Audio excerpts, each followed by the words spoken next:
안녕하세요. 그린빌 가족 여러분. 오늘 목요일 아침, 오늘 11월의 마지막 날입니다.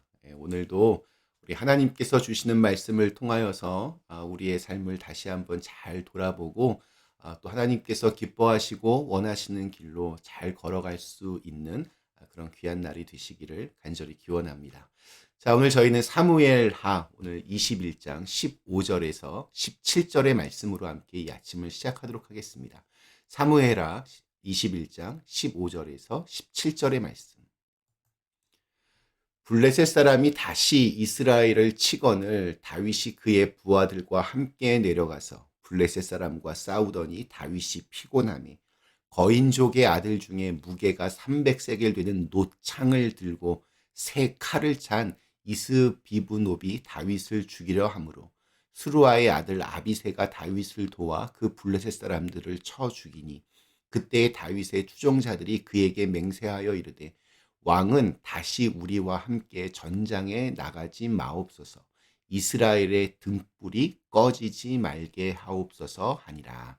아멘.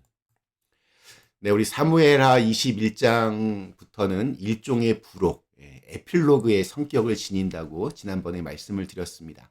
오늘과 내일 읽을 말씀은 시간적으로는 사무엘하 8장, 9장 직후의 이야기라고 그렇게 추정이 됩니다. 사무엘하 8장에서 다윗의 군대는 블레셋 사람들을 쳐서 항복을 받고 또 메덱 암마라고 하는 곳을 빼앗았습니다. 메덱 암마라는 곳은 모성의 굴레라는 뜻으로 블레셋 전체 성들 중에서 어머니 성이 되는 가장 큰 성을 점령했다는 말입니다. 그때부터 사실상 블레셋은 괴멸되었고 더 이상 그 이름이 성경에 등장하지 않습니다. 사실 블레셋은 이스라엘 역사 속에서 아주 오랜 대적이었습니다. 그리고 지금의 팔레스타인이 그들의 후손이니 이스라엘과 블레셋의 갈등은 정말 아주 오랜 역사를 지닌 것입니다. 또한 블레셋은 그리스도인 안에서 끊임없이 일어나는 영적 공격을 상징하기도 합니다.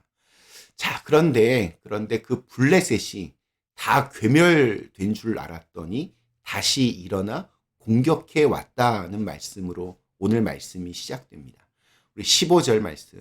블레셋 사람이 다시 이스라엘을 치거늘 다윗이 그 부하들과 함께 내려가서 블레셋 사람과 싸우더니 다윗이 피곤하며.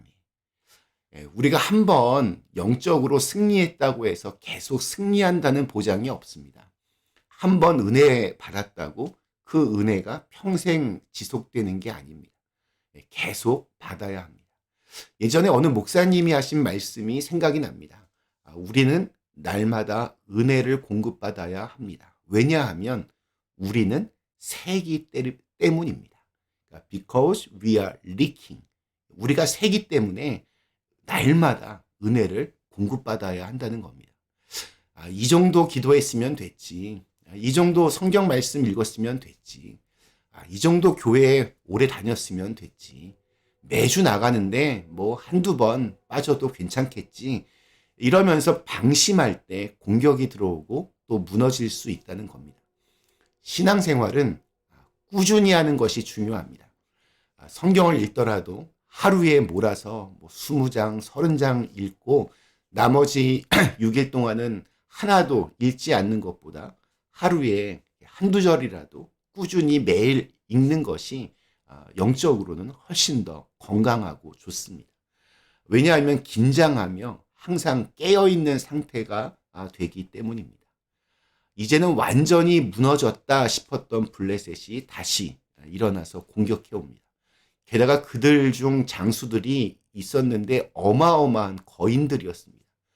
다윗이 어렸을 때 죽였던 블레셋 장군 골리앗이 키가 3m 가까이 된 엄청난 거인이었습니다. 물론 거기에는 과장도 좀 들어갔을 겁니다. 그런데 기네스북 기록으로 가장 큰 사람이 2m 50 정도 된다고 합니다.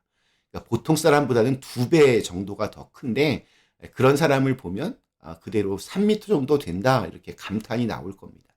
그런 식으로 고대 옛날 사람들도 그렇게 말한 것일 겁니다. 자, 근데 이때 다윗은 피곤한 상태인데 이 거인족의 공격으로 죽음의 위기에 빠집니다. 이 거인족은 이스비브노이라고 하는데 300세겔 되는 노창을 들고 새로운 칼을 찾다라고 성경은 기록하고 있습니다.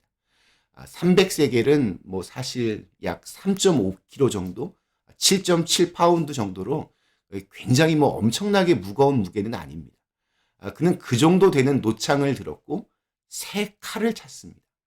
여기서 강조하는 것은 거인이니까 뭐 엄청난 무게의 무기를 들고 나왔다는 것이 아니고 새 칼, 즉 다윗을 죽이기 위해서 새로 제작된 무기를 들고 나왔다는 게 이것이 핵심입니다.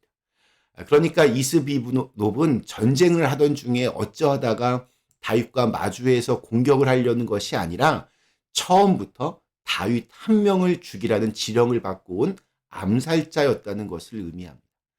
처음부터 다윗만 노리고 나온 무시무시한 암살자가 있었습니다. 그러한 거인 암살자를 상대로 싸워야 하는데 다윗은 굉장히 피곤한 상태였다고 성경은 증언합니다. 이러한 위기 상황에서 다윗이 어떻게 됩니까? 우리 17절 말씀. 스루아의 아들 아비새가 다윗을 도와 그 블레셋 사람을 쳐 죽이니 그때 다윗의 추종자들이 그에게 맹세하여 이르되 왕은 다시 우리와 함께 전장에 나가지 마옵소서.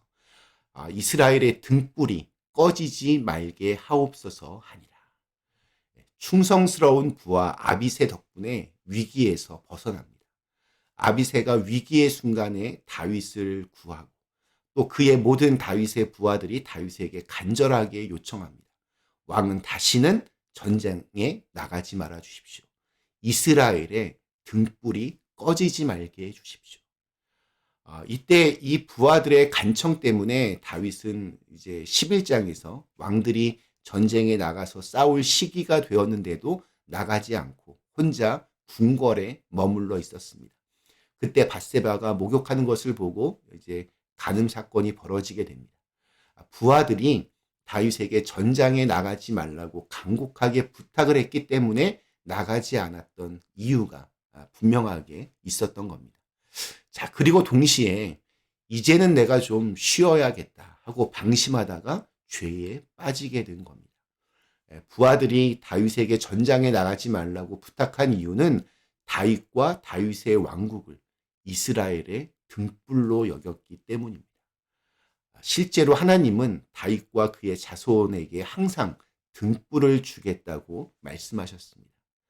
모든 전쟁을 마무리한 끝에 이 부분을 마무리한 다음에 이 부분을 사무엘하 뒷부분에 부록처럼 이렇게 붙인 이유는 피곤해하고 위기에 빠진 이 약한 모습을 보이는 다윗의 위기와 그런 다윗을 하나님이 어떤 방법을 통해 도우셨는지, 어떻게 다윗과 맺었던 약속을 지켜가셨는지를 기록하기 위함입니다. 하나님은 다윗이 위기에 빠질 때마다 그를 도와주는 사람들을 곁에 주셨습니다. 오늘 말씀에서는 아비새가 그런 사람이었습니다. 오늘 우리에게 주신 하루, 하나님께서 우리 모두에게 등불을 주신 것이 있습니다. 그 등불을 꺼지지 않게 지키는 사람이 되셔서 하나님에게도 꼭 필요한 한 사람으로 오늘 이 하루를 또 영적으로 긴장하며 피곤해하고 또 방심해하지 말고 그렇게 아름답게 잘 11월 달을 마무리하실 수 있기를 간절히 기원합니다. 잠시 함께 기도하시겠습니다. 사랑의 하나님 감사합니다. 오늘 영적으로 피곤해하는 다윗의 모습과 또 그를 도우시는 하나님 그리고 아비새의 충성스러운 모습을 보게 됩니다.